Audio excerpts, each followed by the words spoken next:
bisa jauh-jauh dari bahasa Arab. Dalam sehari kita salat 5 kali, oke, dalam 5 kali sehari. Dan coba bayangkan kalau misalnya dalam salat kita suka salah baca ayat ataupun doanya.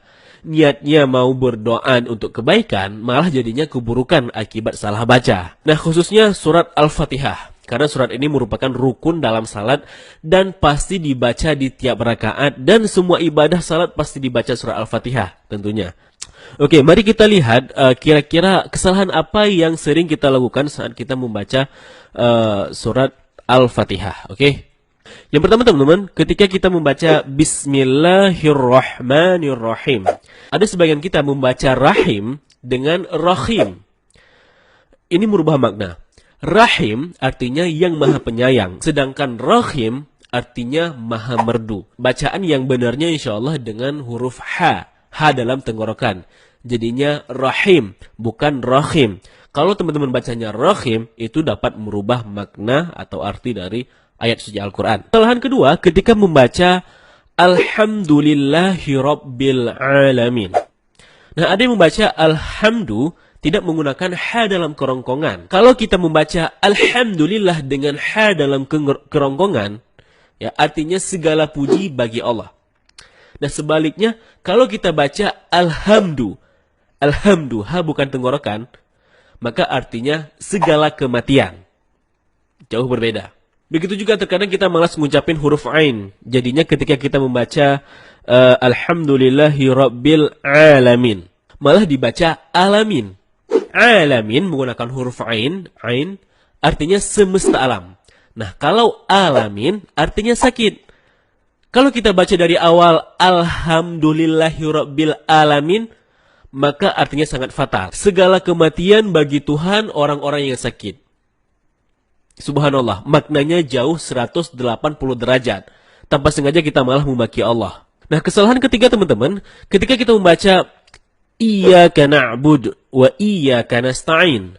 Ada yang membacanya dengan Iyyaka, tidak menekan huruf ya. Seperti sebagaimana kita jelaskan tadi bahwa penekanan itu dapat merubah makna. Kalau kita baca Iyyaka na'budu dengan menekan huruf ya, maka artinya menjadi kepadamulah kami menyembah. Kalau membaca tanpa tekanan seperti Iyyaka na'budu, maka artinya kepada cahaya matahari kami menyembah. Nauzubillah. Berbeda jauh 180 derajat, teman-teman. Nah, tanpa sengaja kita telah melakukan 3 kesalahan. Pertama, merubah makna, kemudian memaki Allah, dan yang ketiga, meminta kepada matahari atau berlaku syirik. Nah, kalau setiap salat yang 5 kali sehari kita bacanya terus salah-salah, demikian maka setiap rakaat kita sudah merubah makna, memaki Allah, dan berbuat syirik. Nah, itu baru Al-Fatihah loh, belum lagi bacaan-bacaan lainnya. Jadi yang awalnya ibadah untuk memuja dan berdoa kepada Allah, malah sebaliknya. Inilah sebab kenapa bahasa Arab atau bahasa Al-Quran sangat berbeda dengan bahasa Indonesia. Seperti video yang sedang viral sekarang ini, di mana Al-Fatihah dibaca dengan Al-Fatihah. Nah teman-teman, Al-Fatihah artinya pembuka. Sedangkan Al-Fatihah ya dari kata fataka. Kalau kita lihat dari kamus artinya membunuh, menghancurkan, atau menghapuskan. Sangat jauh berbeda. Nah, dari nama surat saja kalau salah sebut bisa merubah arti 180 derajat.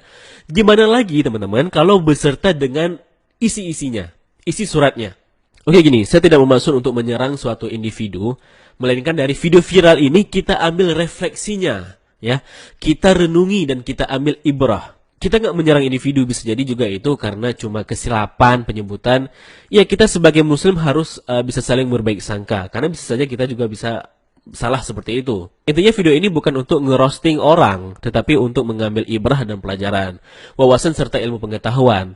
Bahwa bahasa Arab itu tidak seperti yang kita bayangkan.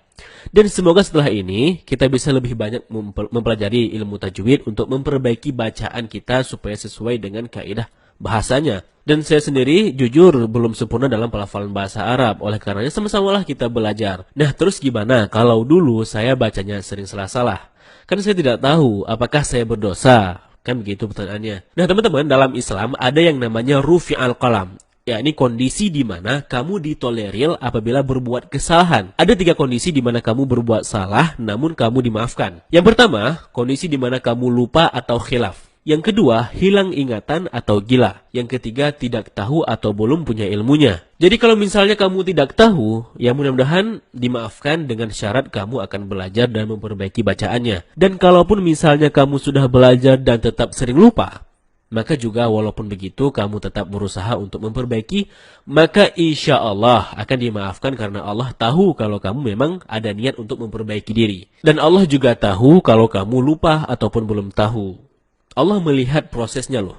Nah mungkin ini saja untuk vlog kali ini. Semoga bermanfaat. Bagaimana pendapat kalian? Tulis di kolom komentar. Nonton pula video lainnya dari Bennyans ID. Jangan lupa like, share, dan subscribe. Terima kasih telah menyaksikan. Sampai jumpa di episode berikutnya. Wassalamualaikum warahmatullahi wabarakatuh. Salam damai.